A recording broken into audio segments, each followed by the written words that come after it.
हर हर महादेव भक्तों आप लोगों के ऊपर भगवान भोलेनाथ अपनी कृपा हमेशा बनाए रखें। भक्तों वीडियो पसंद आती है तो लाइक और शेयर कर दीजिएगा और प्यारा सा कमेंट लिख दीजिएगा। जय हनुमान जी। आज का व्रत है मंगलवार का व्रत। आइए मंगलवार के व्रत की कथा के बारे में सुनते हैं। भक्तों, सुख संपत्ति, यश और संतान की प्राप्ति के लिए, हर तरह के सुख सुविधा के लिए मंगलवार का व्रत रखना शुभकारी माना जाता है, अत्यंत शुभ माना जाता है। भक्तों, हनुमान जी से जुड़ी मंगलवार व्रत कथा का पाठ करके इस उपवास को पूरी श्रद्धा के साथ आप लोग पूर्ण करें। आप लोग जो लोग व्रत रखते हैं वो पूरी श्रद्धा के साथ रखें और जो नहीं रखते हैं वो आज की कथा सुन करके अपने को कृतकृत्य कर सकते हैं। प्राचीन समय की बात है, किसी नगर में एक ब्राह्मण दंपति रहते थे। उनके कोई संतान न होने के कारण वह अत्यंत दुखी रहा करते थे। हर मंगलवार ब्राह्मण वन में हनुमान जी की पूजा करने जाता था। वह पूजा करके बजरंगबली से एक पुत्र की कामना हमेशा किया करता था। उसकी पत्नी भी पुत्र की प्राप्ति के लिए मंगलवार का व्रत रखा करती थी।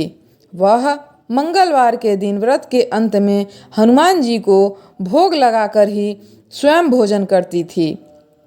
एक बार व्रत के दिन ब्राह्मणी ने भोजन नहीं बना पाया और न ही हनुमान जी को किसी भी तरह से वो भोग लगा सकी। तब उसने यह निर्णय लिया कि वह अगले मंगलवार को हनुमान जी को भोग लगाकर ही स्वयं भोजन ग्रहण करेगी, यानी कि वह भूखी प्यासी पूरे 6 दिन तक तड़पती रहेगी। और उसने ऐसा किया। वह 6 दिन तक बिना कुछ खाए पिए तड़प रही थी भूख से।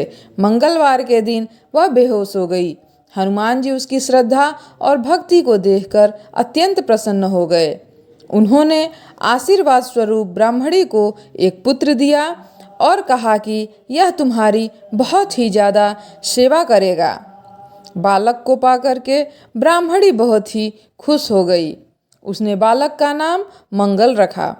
कुछ समय उपरांत जब ब्राह्मण आया तो बालक को देख करके वह पूछा कि यह बालक कौन है।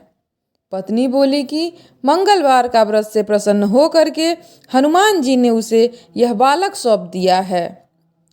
तब यह सुनकर के ब्राह्मण को अपनी पत्नी की बात पर विश्वास ही नहीं हुआ। वह एक दिन मौका पा करके ब्राह्मण ने बालक को कुएं में ले जा करके धक्का दे दिया, मार डाला। घर पे लौटने पर ब्राह्मणी ने पूछा कि मेरा मंगल कहाँ है। तभी पीछे से मंगल मुस्कुराकर आ गया। उसे वापस देखकर सही सलामत देख करके ब्राह्मण चौंक गया। उसी रात को बजरंगबली ने ब्राह्मण को अपने सपने में आकर के दर्शन दिए और उस ब्राह्मण से कहा कि यह पुत्र उन्होंने ही उसे ब्राह्मणी को दिया है। सच्चाई जान करके ब्राह्मण बहुत ही खुश हुआ, जिसके बाद से ब्राह्मण दंपति नियमित रूप से हर हफ्ते में मंगलवार का व्रत रखने लगे। मंगलवार का व्रत रखने के वाले मनुष्य पर हनुमान जी की कृपा अपार होती है। जिस प्रकार से ब्राह्मण ब्राह्मणी पर हनुमान जी कृपा किए, आप सभी भक्तों पर हनुमान जी अपनी कृपा बनाए रखें। वीडियो पसंद आए तो लाइक और शेयर कर दीजिए। चैनल अब तक सब्सक्राइब नहीं किए हैं, चैनल पे नए हैं तो प्लीज़ सब्सक्राइब कर लीजिए और कमेंट में जय हनुमान लिखना ना भूलें। हर हर महादेव।